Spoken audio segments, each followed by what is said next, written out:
Olá, mulheres abençoadas, Evelyn Maciel aqui. Vamos dar continuidade ao livro A Isca de Satanás, do autor John Bevere. Estamos no capítulo 5. Como nascem os errantes espirituais. O Senhor me guarde de que eu faça tal coisa a meu Senhor, isto é, que eu estenda a mão contra ele, pois é ungido do Senhor. Com estas palavras, Davi conteve seus homens e não lhes permitiu que se levantassem contra Saul. 1 Samuel 24, do 6 ao 7. No capítulo anterior, vimos como Davi foi maltratado pelo homem que ele esperava ter como um pai. Davi continuou tentando entender o que havia feito de errado. O que ele havia feito para o coração de Saul se voltar contra ele? Como poderia recuperá-lo? Ele provou a sua lealdade poupando a vida de Saul, embora ele buscasse agressivamente tirar a sua.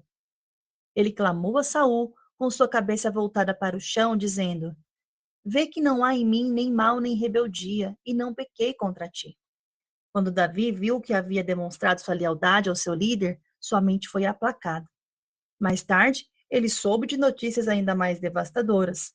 Saul ainda queria destruí-lo, mas Davi se recusou a levantar a mão contra alguém que procurava tirar a sua vida, embora Deus tivesse colocado o exército para dormir e tivesse lhe dado um companheiro que implorava pela permissão de matar Saul. Davi, de algum modo, sentia que aquele exército adormecido servia a um propósito: testar seu coração. Deus queria ver se Davi mataria para estabelecer o seu reino, de acordo com o estilo de Saul, ou se permitiria que o Senhor estabelecesse o seu trono em justiça para sempre.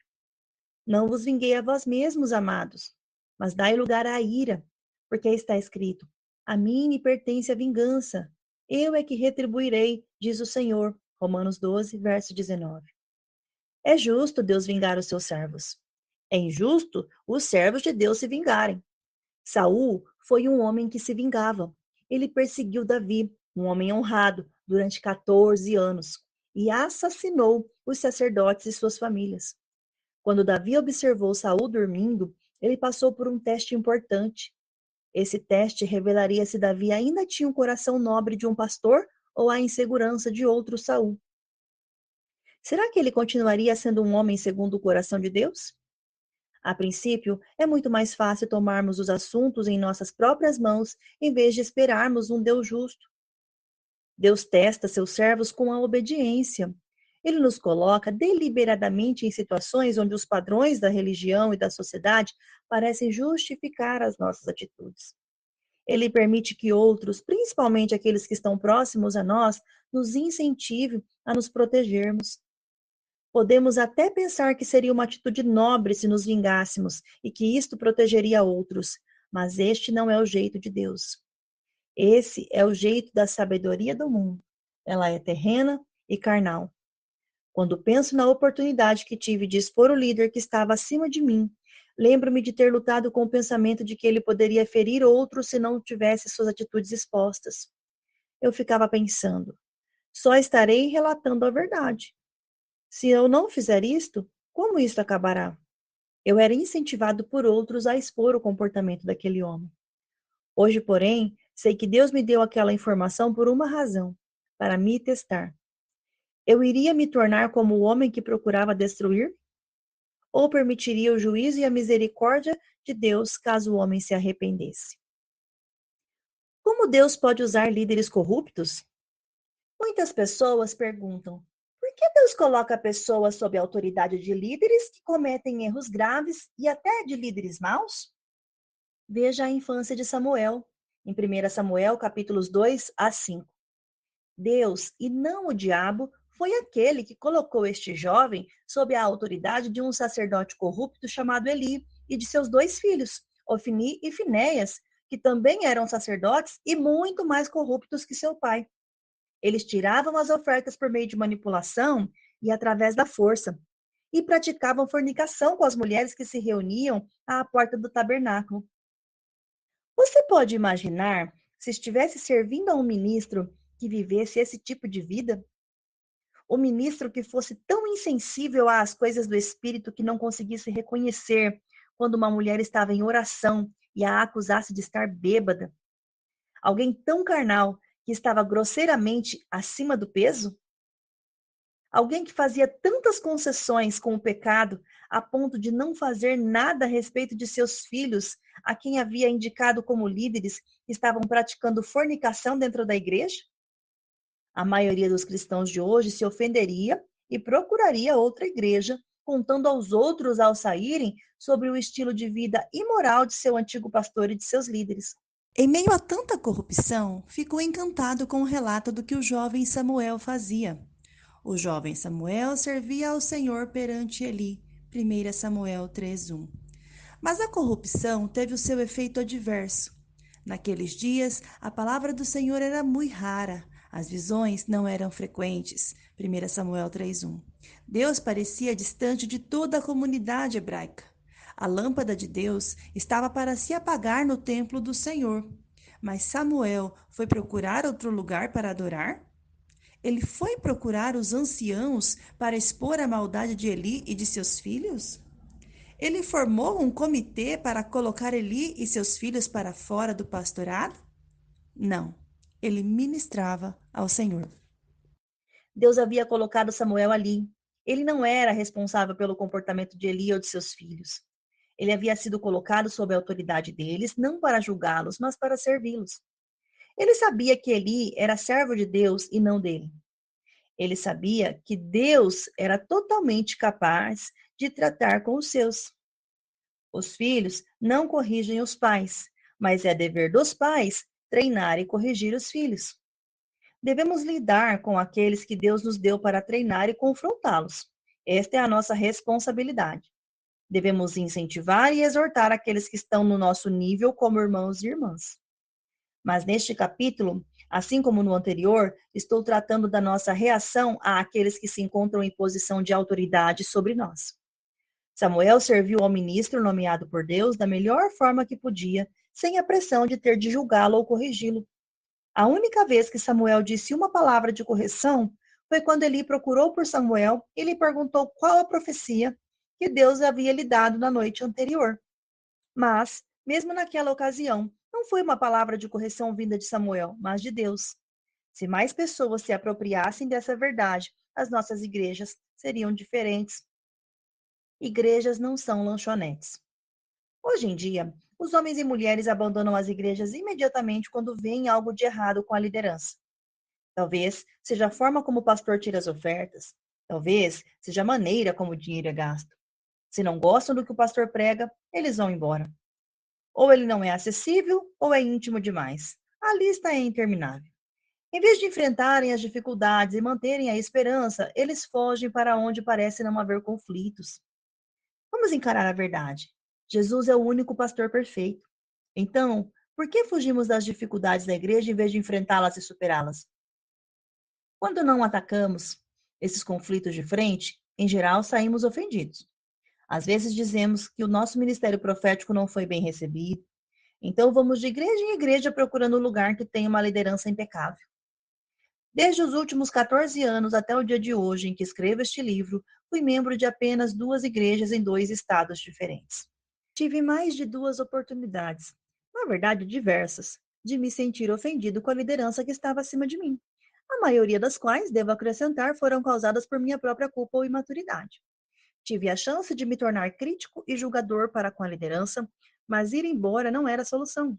Em meio a uma situação muito difícil, um dia o Senhor falou comigo através de um versículo das Escrituras e disse: É assim que desejo que você saia de uma igreja.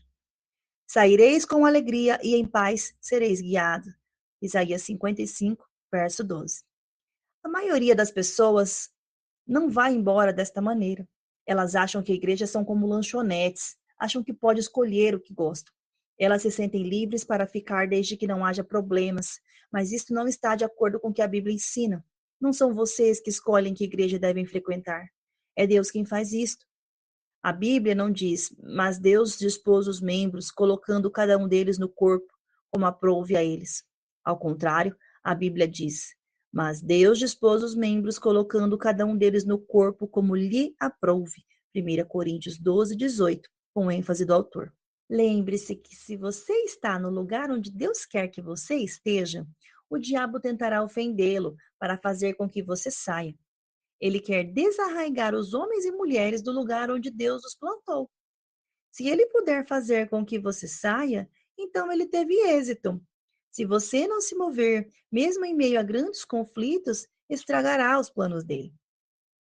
O perigoso engano. Estive em uma igreja por vários anos. O pastor era um dos melhores pregadores dos Estados Unidos.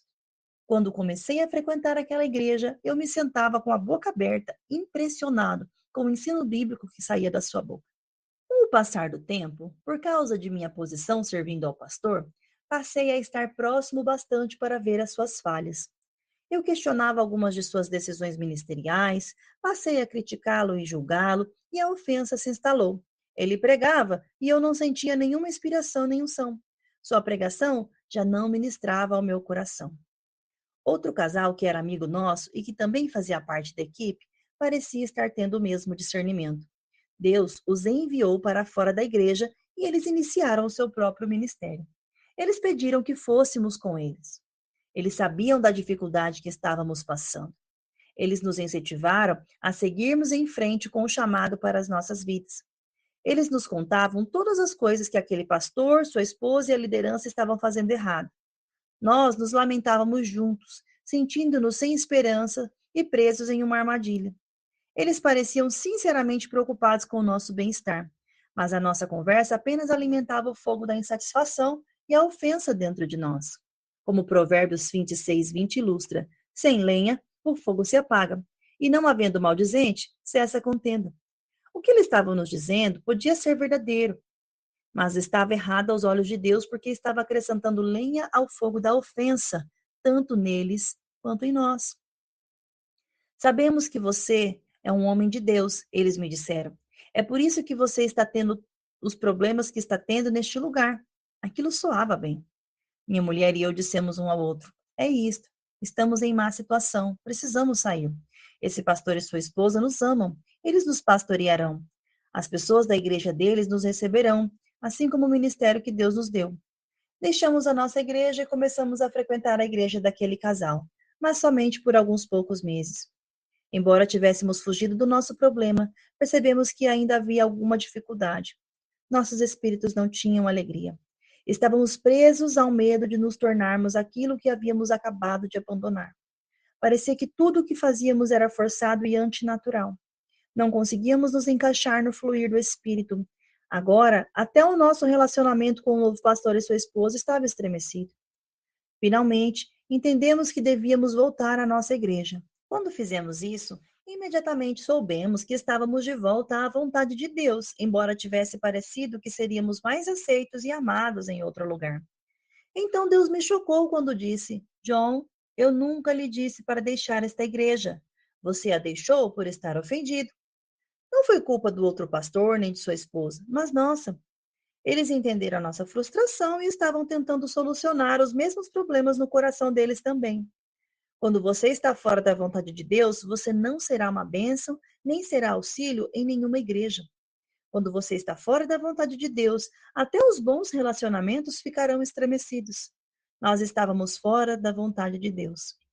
Pessoas ofendidas geralmente reagem à situação e fazem coisas que parecem certas, embora não sejam inspiradas por Deus. Não fomos chamados para reagir, mas para agir. Se somos obedientes a Deus e buscamos sua direção, mas ele parece não estar dizendo nada, você sabe qual é a resposta? Ele provavelmente está dizendo: fique onde está, não mude nada. Em geral, quando estamos nos sentindo pressionados, buscamos uma palavra da parte de Deus que nos traga algum alívio. Contudo, Deus nos coloca nessas provas tão desconfortáveis para amadurecermos, para sermos refinados e para nos fortalecermos, e não para nos destruir. Após um mês, tive a oportunidade de me encontrar com o pastor de minha igreja antiga. Arrependi-me por ter sido crítico e rebelde. Ele graciosamente perdoou-me. O nosso relacionamento foi fortalecido e a alegria voltou ao meu coração. E imediatamente comecei a receber a ministração do pastor outra vez e permaneci naquela igreja por vários anos. Os que são plantados florescerão. A Bíblia diz no Salmo 92:13: os que são plantados na casa do Senhor florescerão nos atos do nosso Deus. ênfase do autor.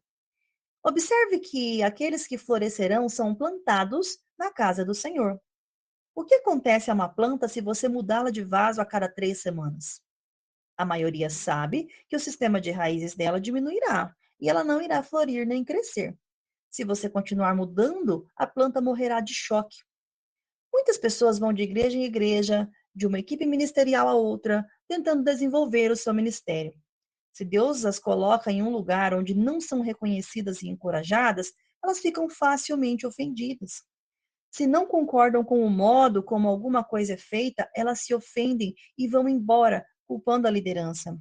Estão cegas para suas próprias falhas de caráter e não percebem que Deus queria refiná-las e amadurecê-las por meio da pressão sobre a qual estavam. Vamos aprender com o exemplo que Deus nos dá com as plantas e as árvores. Quando uma árvore frutífera é colocada no solo, ela precisa enfrentar tempestades, sol quente e vento. Se uma árvore jovem pudesse falar, ela diria: Por favor, tire-me daqui. Coloque-me em um lugar onde não haja um calor intenso nem tempestades de vento. Se o jardineiro desse ouvidos à árvore, ele na verdade a prejudicaria. As árvores suportam o sol quente e as tempestades, aprofundando suas raízes. A adversidade que enfrentam acaba se tornando a fonte de uma maior estabilidade. A dureza dos elementos que as cerca faz com que elas procurem outra fonte de vida. Um dia, elas chegarão ao ponto em que até mesmo a maior das tempestades não poderá afetar sua capacidade de dar frutos. Há muitos anos morei na Flórida, a capital das frutas cítricas. A maioria dos habitantes da Flórida sabe que quanto mais frio for o inverno, mais doces serão as laranjas. Se não fugíssemos tão rápido da resistência espiritual, nosso sistema de raízes teria uma chance de se tornar mais forte e mais profundo, e os nossos frutos seriam mais numerosos e mais doces aos olhos de Deus e mais agradáveis ao paladar do seu povo. Seríamos árvores maduras nas quais o Senhor tem prazer, em vez de sermos árvores desarraigadas pela falta de frutos. Lucas 13, do 6 ao 9. Não devemos resistir àquilo que Deus nos enviou exatamente para nos fazer amadurecer. O salmista Davi, inspirado pelo Espírito Santo, fez uma relação poderosa entre a ofensa e a lei de Deus e o nosso crescimento espiritual. Ele escreveu no Salmo 1: Bem-aventurado o homem cujo prazer está na lei do Senhor e na sua lei de dia e de noite medita. Salmo 1, do 1 ao 2. No Salmo 119 e 165, ele nos dá mais um discernimento sobre as pessoas que amam a lei de Deus. Grande paz têm os que amam ou têm prazer na tua lei, e nada os ofende. ênfase do autor. O versículo 3 do Salmo 1 finalmente descreve o destino dessa pessoa. Ele é como árvore plantada, junto à corrente de águas, que no devido tempo dá o seu fruto e cuja folhagem não murcha, e tudo quanto ele faz será bem-sucedido. ênfase do autor. Em outras palavras, um crente que opta por ter prazer na palavra de Deus em meio à adversidade evitará ofender-se. Essa pessoa será como uma árvore cujas raízes se aprofundam para onde o Espírito fornece força e alimento. Ela os extrairá do poço de Deus cavado nas profundezas do seu espírito. Isto fará com que amadureça até o ponto de que a adversidade será o catalisador para a geração de frutos. Aleluia. Agora, chegamos ao discernimento da interpretação de Jesus para a parábola do semeador. Assim também ocorre com a que foi semeada em solo pedregoso. São as pessoas que, ao ouvirem a palavra, logo recebem com alegria. Entretanto, visto que não têm raízes em si mesmas, são de pouca perseverança. Ao surgir alguma tribulação ou perseguição por causa da palavra, rapidamente sucumbem, se escandalizam. Marcos 4, do 16 ao 17, com ênfase do autor. Quando deixa o lugar que Deus escolheu para você, o seu sistema de raízes começa a se definhar. Na próxima vez, será mais fácil fugir da adversidade porque você não criou raízes profundas. Você termina chegando ao ponto em que tem pouca força ou nenhuma para suportar as dificuldades ou a perseguição. Então, você se torna um errante espiritual, perambulando de um lado para o outro, desconfiando e com medo do que os outros o maltratem. Aleijado, com sua capacidade de produzir verdadeiros frutos espirituais impedida, você se debate em uma vida centrada em si mesmo, comendo os restos dos frutos dos outros. Veja Caim e Abel, os primeiros filhos de Adão. Caim levou uma oferta ao Senhor do trabalho de suas mãos, o fruto de sua vinha. Ele havia sido gerado com muito esforço. Ele teve de arar o solo, teve de plantar, regar, fertilizar e proteger sua colheita. Ele empregou muito esforço no seu serviço para Deus. Mas aquilo foi o seu próprio sacrifício e não a obediência em fazer do jeito de Deus. Aquela oferta simbolizava a adoração a Deus pela sua própria força e capacidade, não pela sua graça. Abel, por outro lado, trouxe uma oferta de obediência, o primogênito escolhido do seu rebanho e a sua gordura. Ele não trabalhou como Caim para gerar aquela oferta, mas ela era preciosa para ele. Os dois irmãos já tinham ouvido a história sobre como o pai e a mãe deles haviam tentado cobrir a sua nudez com folhas de parreira, que representavam as suas próprias obras, para cobrir o seu pecado. Mas Deus demonstrou qual seria o sacrifício aceitável, cobrindo Adão e Eva com a pele de um animal inocente. Adão e Eva, a princípio, ignoravam que aquela cobertura era inaceitável. Contudo, ao ser-lhes mostrado o modo de Deus, eles já não eram mais ignorantes, nem seus filhos. Caim tentou ganhar a aceitação de Deus independente do seu conselho. Deus respondeu, mostrando que ele aceitaria aqueles que viessem a ele de acordo com seus parâmetros de graça, o sacrifício de Abel, e que rejeitaria os que tentassem fazê-lo sob o domínio do, entre aspas, conhecimento do bem e do mal, fecha aspas, as obras religiosas de Caim. Então, ele instruiu Caim, dizendo-lhe que se ele fizesse o que era bom, ele seria aceito, mas que se ele não escolhesse a vida, então o pecado o dominaria. Caim ficou ofendido com o Senhor. Em vez de se arrepender e fazer o que era certo, permitindo que a situação fortalecesse seu caráter, ele descarregou em Abel a sua ira e a sua ofensa contra Deus. Caim assassinou Abel. Deus disse a Caim: És agora, pois, maldito por sobre a terra, cuja boca se abriu para receber de tuas mãos o sangue do teu irmão. Quando lavrares o solo, não te dará ele a sua força. Serás fugitivo e errante perante a terra. Gênesis 4, do 11 ao 12. O que Caim mais temia, ser rejeitado por Deus, ele trouxe como julgamento sobre si mesmo. Exatamente o meio através do qual ele tentou obter a aprovação de Deus, agora estava amaldiçoado por sua própria mão. O solo já não lhe daria mais a sua força, os frutos só brotariam com muito esforço. Os cristãos ofendidos também eliminam sua capacidade de dar frutos. Jesus comparou o coração ao solo na parábola do semeador. Assim como os campos de Caim eram estéreis, o solo de um coração ofendido é estéril, envenenado pela amargura. As pessoas ofendidas ainda podem ter experiências milagrosas, palavras de conhecimento, pregações fortes e curas em sua vida. Mas esses são dons do Espírito, não são frutos. Seremos julgados de acordo com nossos frutos e não de acordo com os nossos dons. O dom é algo que nos é dado, o fruto é cultivado. Observe que Deus disse que Caim se tornaria um fugitivo e errante em consequência de seus atos.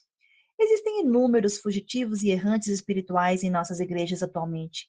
Seus dons de canto, pregação, profecia e daí por diante não são recebidos pela liderança da sua igreja anterior, e assim lá vão eles em busca de outro lugar.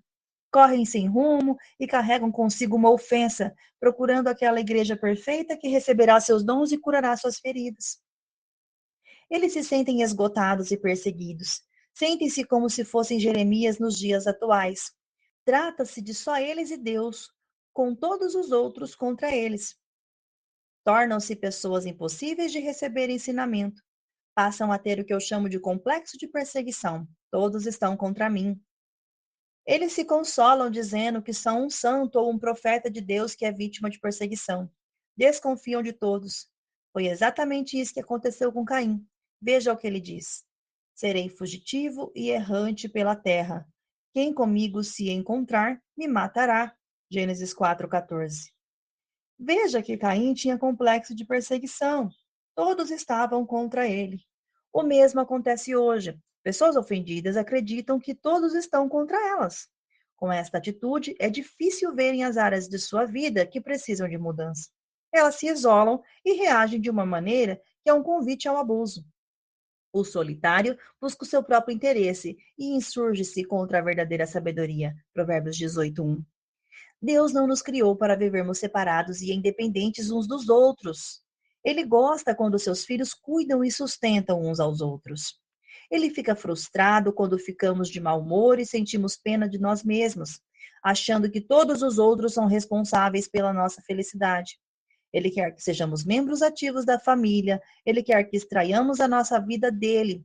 Uma pessoa isolada procura satisfazer somente os seus próprios desejos e não a vontade de Deus. Ela não recebe conselho e se coloca em uma situação propícia ao engano. Não estou falando de ocasiões em que Deus separa alguns indivíduos para equipá-los e restaurá-los. Estou falando daqueles que se colocam em uma prisão. Eles perambulam de igreja em igreja, de relacionamento em relacionamento e se isolam no seu próprio mundo. Acham que todos que não concordam com eles estão errados e contra eles. Por isso, se protegem no isolamento e se sentem seguros no ambiente controlado que prepararam para si mesmos. Não precisam mais confrontar suas próprias falhas de caráter. Em vez de enfrentar as dificuldades, eles tentam fugir do teste. O desenvolvimento do caráter, que só acontece quando superamos os conflitos com os outros, é perdido enquanto o ciclo da ofensa começa mais uma vez. Assim, nós finalizamos a leitura deste capítulo e eu espero você no próximo. Que Deus te abençoe.